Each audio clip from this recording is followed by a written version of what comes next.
All right, let's dive right into this explainer. Today, we're unpacking a fascinating and honestly pretty intense conflict brewing at the very heart of artificial intelligence.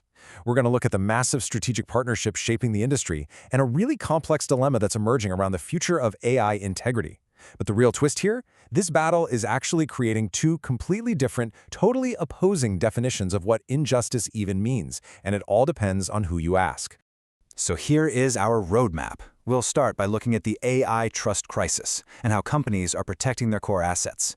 Then we'll explore the sovereign AI solution, how these massive partnerships are scaling, the societal backlash to all this, and finally, how we might even begin to define true AI integrity. Let's get into it.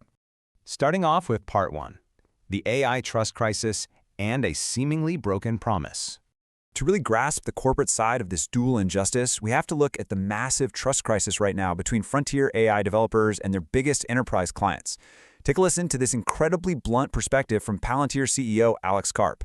He essentially argues that AI giants like OpenAI and Anthropic are fundamentally failing their corporate clients. From his point of view, these centralized models act like a hidden wealth tax. Companies are paying millions of dollars for tokens, getting barely any concrete economic value back, and worst of all, they're handing over their most sensitive intellectual property right to those closed-weight models. For corporations, it's a massive crisis of trust. Which brings us to Part 2. Protecting enterprise alpha in the fight for IP. So what exactly are these huge enterprises so terrified of losing when they plug their systems into the cloud? Well, it comes down to a concept Karp calls enterprise alpha. Think of this as a company's secret sauce, their proprietary operational logic, their highly sensitive data, their entire competitive advantage. Karp makes the case that every time an enterprise feeds this vital data into a third-party AI to generate a workflow, they are literally transferring their alpha directly to those AI developers. And that's the core injustice from the corporate perspective. Companies feel like they're funding the very tools that are absorbing their trade secrets.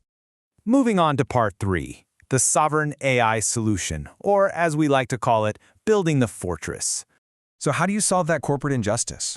Palantir's answer is essentially to build an impenetrable digital fortress, an ecosystem where clients retain absolute 100% control over their models and their data. Think about the abstract vulnerability of data just freely flowing out of a secure system, like leaving the doors of a bank wide open and into the hands of external cloud providers.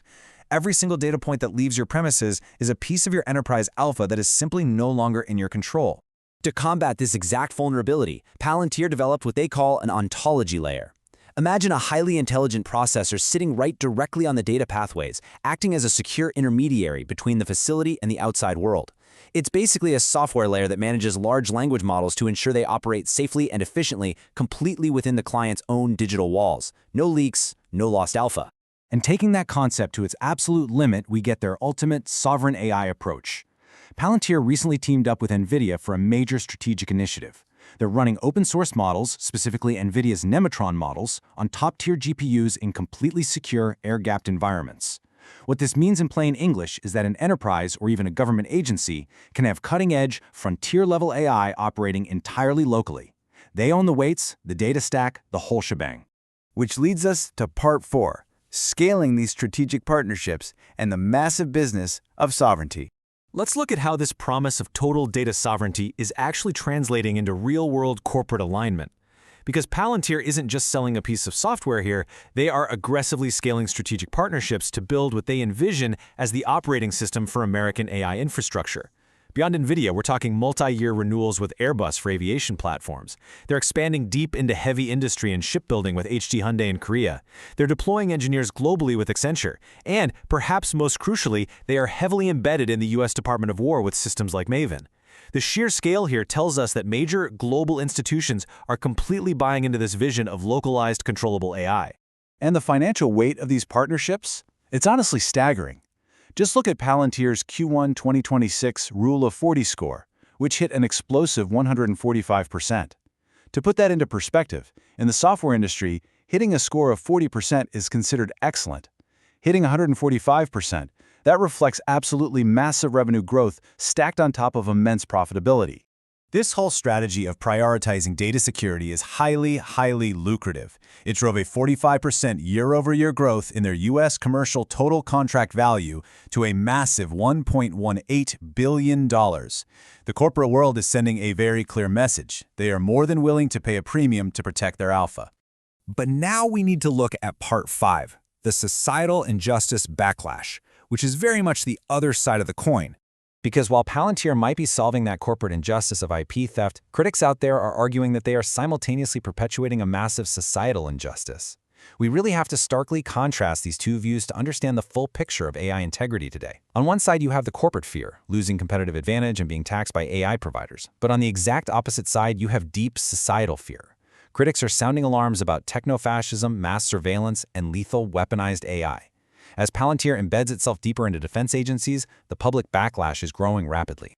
Critics point heavily to tools like Palantir's Maven Smart System, which maps and identifies operational targets. Palantir has stated they are deploying this across the entire Department of War to move AI to America's warfighters at unprecedented speed. Furthermore, sources report that this technology has been utilized by Israeli cyber intelligence to help produce targeting databases, which critics essentially describe as AI-generated kill lists. For human rights advocates, the integration of AI into lethal military operations isn't just a misstep, it represents a profound moral failure and a massive societal injustice. And that controversy definitely doesn't stop at the battlefield. Karp himself has openly discussed the domestic political disruptions of their AI systems. He stated in an interview that this technology will actively disrupt the economic power of humanity's trained, largely democratic voting blocs, while simultaneously increasing the power of vocationally trained, often male, working-class voters. Karp frames this as just an inevitable structural shift that society has to prepare for.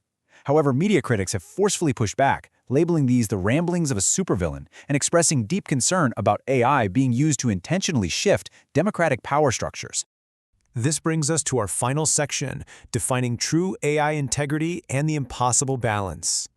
So, how do we actually define AI integrity in a world with these wildly competing realities? From Karp's perspective, as he's outlined in various think tank discussions, we are basically dealing with a package deal.